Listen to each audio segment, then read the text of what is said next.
Збірна України з футболу програла Канаді в товариському матчі. У товариському матчі в рамках турніру Canadian Shield, що відбувся 7 червня в Торонто, збірна Канади перемогла Україну з рахунком 4-2.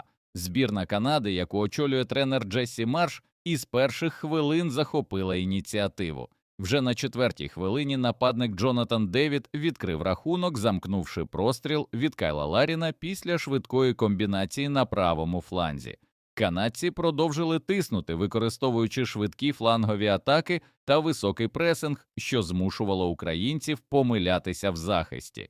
На 24-й хвилині Девід оформив дубль, вигравши верхову дуель у Бондаря. На 31-й хвилині Канада забила третій м'яч. Бондаря обікрав інший канадський Девід та забив м'яч у ворота українців. У другому таймі збірна України трохи додала в грі, але тим не менш пропустила четвертий м'яч у власні ворота.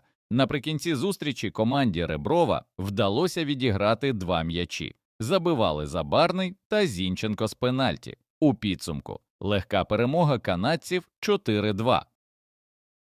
Вболівальники назвали лева матчу «Канада-Україна». Захисник Ілля Забарний визнаний левом матчу в грі Канада-Україна. Забарного підтримали 44% вболівальників.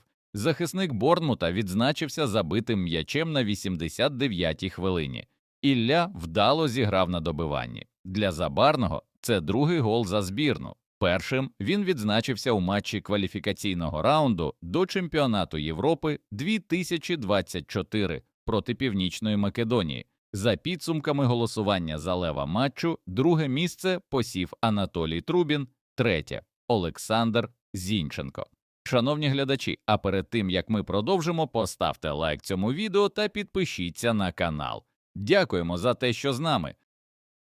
Головний тренер збірної України з футболу Сергій Ребров назвав причини поразки команди у матчі проти Канади. Цитуємо Реброва. «Не можу сказати, що ми грали погано. Ми дуже старалися та билися за честь України. Чому так важко грали на полі? Ну тому що ми допускали індивідуальні помилки в обороні, дуже багато помилок. У першому таймі у нас були хороші моменти, ми не забили, а суперник використав всі свої моменти. На жаль, у першому таймі 3 голи.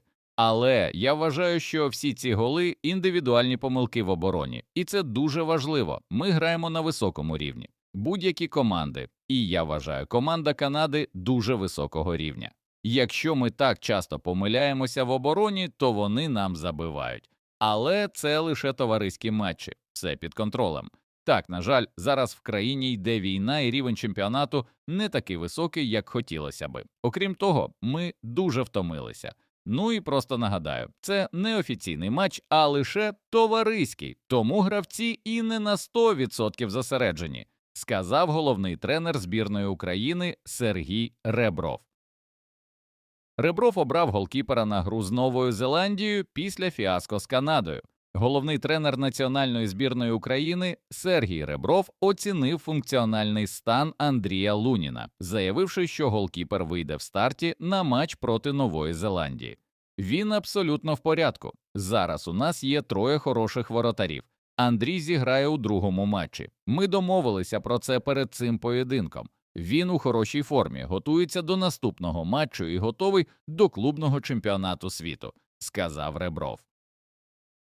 Український тренер Юрій Беньо підтримав наставника Сергія Реброва, заявивши, що Ребров – це найкращий тренер для України. Цитуємо Беньо. Тренерський штаб має свою ціль – підготовка до відбору на чемпіонат світу. Як на мене, розбирати тактичні помилки не варто. Тут в першу чергу мотивація, психологія. Як би прикро не було, це етап підготовки. Ребров – досвідчений тренер, один із найкращих в Україні. Краще на ці граблі зараз наступити, аніж коли ми будемо у відборі на чемпіонат світу. Я на 200% впевнений, що рівень мотивації буде зовсім інший у кожного гравця.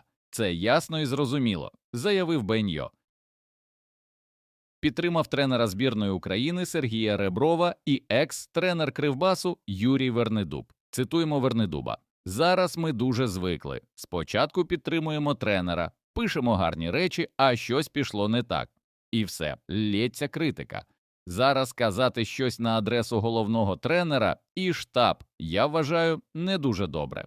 Збірна є, вона непогана. Головне – зробити правильний вибір для нашого тренерського штабу і рухатися далі. Так буває, нічого страшного тут не бачу.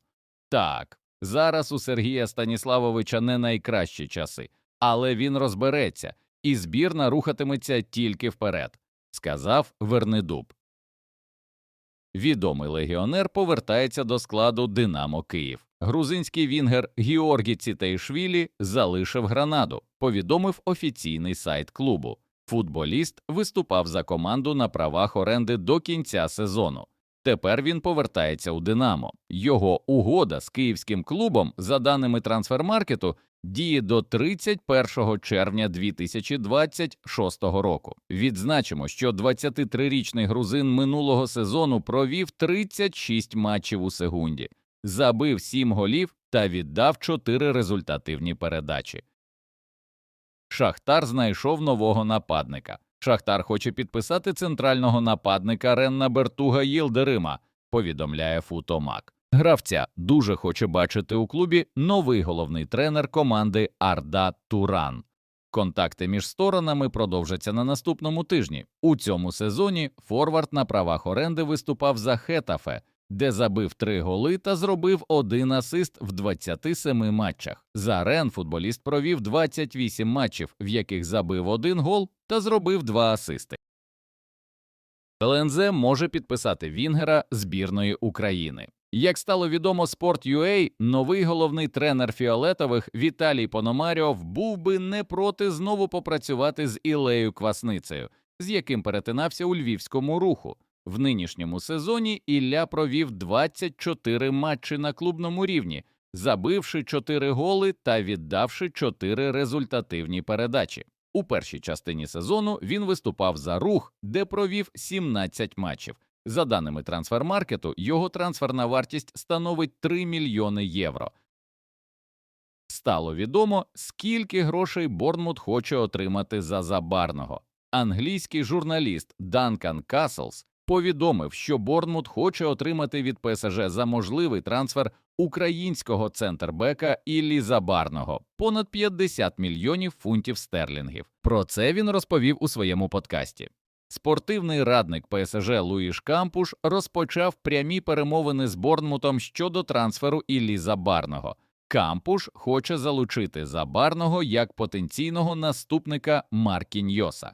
Бразилець залишиться основним гравцем, але Забарний матиме можливість розвиватися поруч із ним у наступному сезоні. Однак трансфер не буде простим. Борнмут уже продав його партнера по центру оборони Діна Гейзена в Реал за 50 мільйонів фунтів, що було прописано в його контракті. Тому клуб не має потреби продавати гравців, натомість прагне зберегти якомога більше футболістів основного складу. У відповідь на запит ПСЖ Борнмут відповів, що хоче отримати за Забарного більшу суму, ніж за Гейзена. Однак ця сума значно перевищує оцінку гравця з боку ПСЖ, розповів Каслс. Стало відомо, хто став найкращим тренером року в УПЛ. В українській прем'єр-лізі визначили найкращого тренера сезону. Звання найкращого тренера УПЛ здобув новий тренер Полісся Руслан Ротань. Другу позицію посів головний тренер «Динамо» Олександр Шовковський. Трійку лідерів замкнув ветеран УПЛ Юрій Вернедуб, який у минулому сезоні очолював Кривбас. Під керівництвом Руслана Ротаня Олександрія здобула історичне срібло, що є найвищим досягненням в клубній історії. Після 6-річної перерви команда знову гратиме в Єврокубках, представляючи Україну на міжнародній арені. Сергія Реброва можуть звільнити зі збірної України з футболу. На чолі збірної України може стати новий фахівець. Зміни у національній команді мають відбутися до кінця цього року.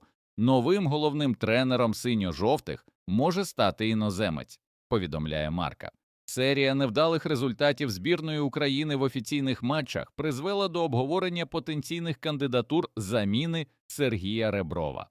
Головним кандидатом є Унаї Мельгоса. Він працював асистентом Реброва в Ференцвароші, Аляйні та збірній України.